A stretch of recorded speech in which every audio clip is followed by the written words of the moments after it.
क्यासी computer ल्याबमा तपाईँहरूलाई स्वागत छ। आज म तपाईँहरूको लागि म एउटा नयाँ टपिक लिएर आएको छु। जुन तपाईँहरूले सिम्पल 4वटा कोड छ। तपाईँले त्यो कोडलाई तपाईँले विन्डोज की प्लस आर गरेर रन खोलेर होइन तपाईँले रन गर्नुहुन्छ। अनि रन गरेर तपाईँले त्यो फाइलहरू जुन हुन्छ त्यो अनवान्टेड फाइलहरू, बेकार फाइलहरू हुन्छ कि जङ्क लागेको फाइल हुन्छ, धेरै दिन राखिसकेपछि तपाईँ नेट चलाउनुहुन्छ, कम्प्युटर तपाईँको अटोमेटिक स्लो हुन्छ भने तपाईँले केही टेन्सन लिनु पर्दैन। तपाईँ यो 4वटा कोडहरू युज गरेर तपाईँले आफ्नो कम्प्युटरको जुन अनवान्टेड फाइलहरू छ सबैलाई तपाईँ डिलिट गर्नु, अनि तपाईँको कम्प्युटर मजाले फ्रिली चल्छ। अब तपाईँहरूलाई म देखाउन चाहन्छु यहाँबाट। जस्तै तपाईँलाई 4वटा जुन कोड भनेको छु मैले, त्यो how to fast computer without any software. आजको टपिक छ how to fast computer without any software. तपाईँलाई बिना सफ्टवेयरको कम्प्युटर डाइरेक्ट तपाईँले ओपन गरेर तपाईँ रन गरेर तपाईँ यो गर्न सक्नुहुन्छ। ठिक छ, त how to fast computer without any software. त्यसपछि सबभन्दा पहिला छ क्लिन म्यानेजर भन्छ हामीले। त्यसपछि प्रिफेच PREFETCH छ। त्यसपछि %temp अनि %क्लोज गरेर इन्टर गर्नु, अनि %temp अनि रिसेन्ट गर्नु। ठिक छ, त्यसको लागि तपाईँहरूलाई यदि किबोर्डमा त थाहा होला विन्डोज की भनेको कुन हो। विन्डोज की प्लस आर गर्नु, रन त खोल्न आउँछ होइन, आउँदैन भने तपाईँहरूले यहाँबाट के गर्नु, यदि खोल्न आउँदैन भने यहाँ जानु, स्टार्ट मेनुमा यहाँ रन लेख्नु। ठिक छ, रन लेख्ने बित्तिकै आयो अगाडिमा, अनि यसलाई के गर्नु, क्लिक गर्ने बित्तिकै यो खुल्छ। अनि तपाईँले यहाँ क्लिन म्यानेजर CLEANMGR छ, क्लिन म्यानेजर लेख्नु, अनि के गर्नु, ओके गर्ने बित्तिकै तपाईँले जुन के गर्छ, यसले अटोमेटिक C ड्राइभलाई यसले सिलेक्ट गर्छ अनि तपाईँ के गर्नु, यसले ओके गर्ने बित्तिकै तपाईँले जुन फाइलहरू C ड्राइभमा छ अनवान्टेड फाइलहरू सब अटोमेटिक देखाउँछ यसले होइन।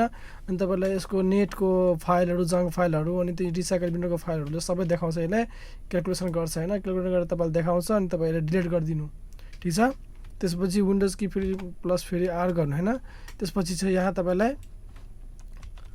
अर्को कोड छ। तपाईँलाई यसले तपाईँलाई टाइम लिन्छ, अनि टाइम लिएपछि यो तपाईँले डिस्क क्लिन फर OS छ नि, जस्तै यो तपाईँको C ड्राइभ जुन छ नि, तपाईँले C ड्राइभको जति अनवान्टेड फाइलहरू छ त्यो तपाईँले यहाँ यसले अटोमेटिक लिइहाल्यो। त्यसपछि तपाईँ रिसाइकल बिनको फाइलहरू पनि डिलिट गर्न चाहनुहुन्छ, यसलाई क्लिक गर्नु। ठिक छ, यो सबै सिलेक्ट गरेर त्यसपछि तपाईँ के गर्नु, ओके गर्ने बित्तिकै यसले के गर्नु, डिलिट गर्ने बित्तिकै तपाईँको कम्प्युटरमा जुन अनवान्टेड फाइलहरू जति थियो सबै डिलिट भइहाल्छ। डिलिट भएपछि तपाईँको कम्प्युटर पहिलादेखि अलिकति फास्ट हुन्छ। ठिक छ, त्यसपछि फेरि गएर रन खोल्नु र फेरि विन्डोज की प्लस आर गर्नु, अनि लेख्नु यहाँ प्रिफेच। के लेख्नु तपाईँ, प्रिफेच PREFETCH प्रिफेच लेख्नु।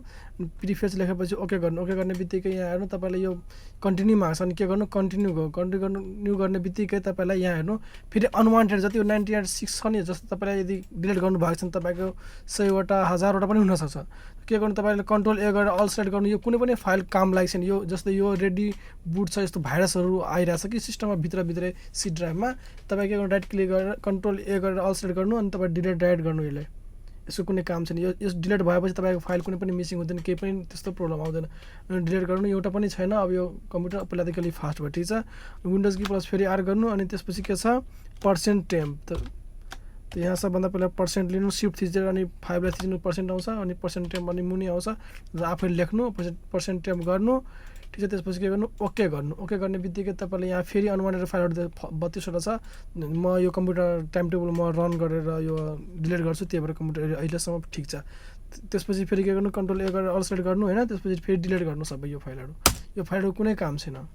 अब यो जुन डिलिट भएन त्यो छोडिदिनु, तपाईँ स्किप गरिदिनु, सबै हुँदैन। ठिक छ, अनि विन्डोज की प्लस फेरि आर गर्नु, अनि त्यसपछि फेरि के गर्नु, TEMP गर्नु। के गर्नु, TEMP मात्रै गर्नु। यो पनि टेम्प फाइल मतलब टेम्पोररी फाइलहरू हुन्छ कि अटोमेटिक आएर कम्प्युटर बसिहाल्छ, त्यसै कारण हाम्रो कम्प्युटर स्लो हुन्छ। C ड्राइभमा बसेको हुन्छ, फेरि यसलाई अल सेलेक्ट गर्नु, अनि फेरि यसलाई किबोर्डबाट फेरि डिलिट गरिदिनु।